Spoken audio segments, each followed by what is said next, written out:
In die bulletin, die parlementêre ad hoc komitee wat onbehoorlike inmenging in die strafregstelsel ondersoek het, spreek die geskorste polisieminister Senzo Mchunu van alle skuld vry.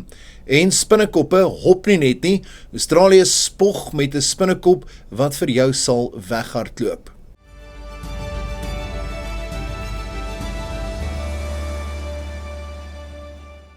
Goeiedag, dis Dinsdag 14 Julie en die tyd het aangebreek vir Pretoria FM se visuele nuusbulletin in Afrikaans. Ek is James Kemp. Die parlementêre ad hoc komitee wat korrupsie in die land se strafregstelsel ondersoek, het geen bewyse gevind wat daarop dui dat die geskorste minister van polisie, Senzo Mchunu, en ander senior amptenare bande met misdaadnetwerke het nie. Dit sluit die geskorste adjunk nasionale kommissaris Shadrack Sibiya, as ook die hoof van die ondersoekdirektoraat teen korrupsie, advokaat Andrea Johnson in. Volgens die komitee se konsepverslag is daar geen bewyse van bande met misdaadsyndikaate nie. Verdere wysigings word aan die verslag aangebring, alvorens die finale verslag aan die speaker van die nasionale vergadering oorhandig sal word. Die herhaalde uitstel van getuienis voor die Madlanga Kommissie van ondersoek vanweë mediese redes het regter Mbuyiseli Madlanga en kommissaris Sesi Baloyi genoop om moontlik dokters te dagvaar om die geldigheid van mediese sertifikate wat deur getuies ingedien is te bevestig. Hulle het hul kommer uitgespreek dat siektetoestande toenemend as rede aangevoer word om getuienis uit te stel. Minstens 8 getuies het voor hul beplande getuienis mediese sertifikate ingedien om hul afwesigheid te verduidelik. Dit sluit die ondersoekdirektoraat teen korrupsie se hoof Andrea Johnson, die uitvoerende hoof van Medicare 24, Michael van Wyk, en 'n sakeman wat met Medicare 24 verbind word, Suleiman Karim in. Die Suid-Afrikaanse Mediese Vereniging meen ook enige misbruik van mediese sertifikate moet ondersoek word.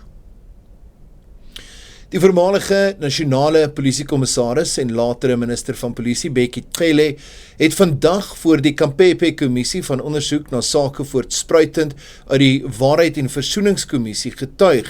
Cele het gesê dat hy tydens sy termyn as polisiekommissaris tussen 2008 en 2011 nooit by aangeleenthede van die WVK betrokke was nie. Hy weier ook om die regskoste van oud-amptenare van die veiligheidsmagte te betaal. Die kommissie onder die voorsitterskap van die afgetrede regter, Sisi Kampepe, moet bepaal of daar inmenging was met die ondersoeke en vervolging van WVK sake.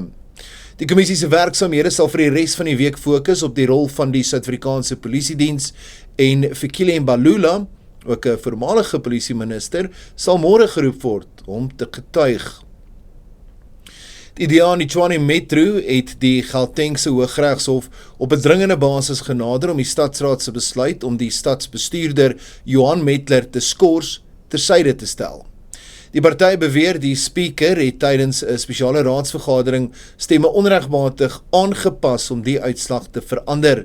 Volgens die DA is 13 stemme van die oppositie afgetrek, wat daartoe gelei het dat Metler geskors is en beweringe van ernstige wangedrag teen die geskorste finansiële hoof van die metro, Gareth Mnisi, as minder ernstig geklassifiseer is. Die DA vra die hof om die oorspronklike stemuitslae te herstel of te beveel dat 'n nuwe raadsvergadering met 'n behoorlike stemproses gehou word.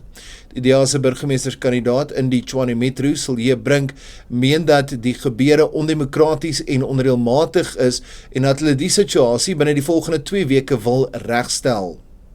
'n meerderheid van die raadslede wat aanwesig was en wat gestem het in daai raadsvergadering, het teen Metler se skorsing gestem en teen die aanbeveling dat die optrede van Nisi as minder ernstig beskou word.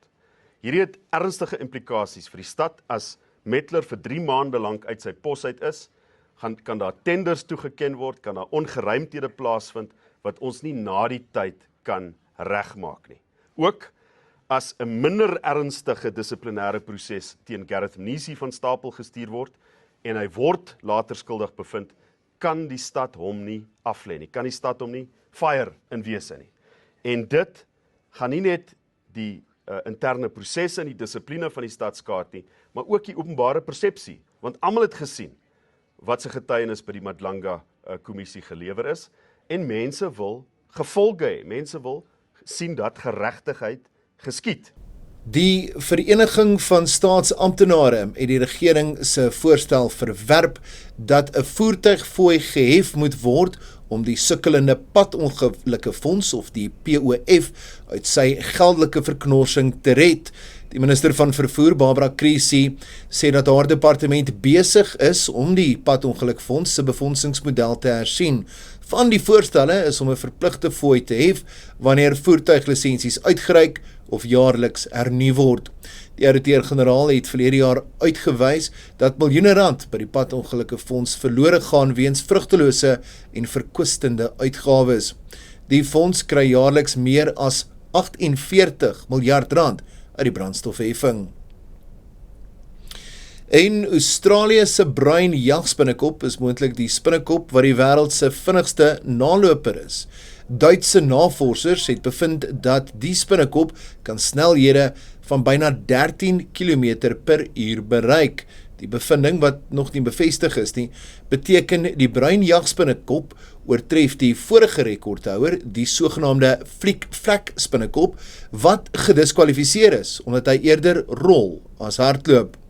Die ontdekking versterk Australië se reputasie as die tuiste van die wêreld se mees merkwaardige wilde diere en in die geval ook insekte.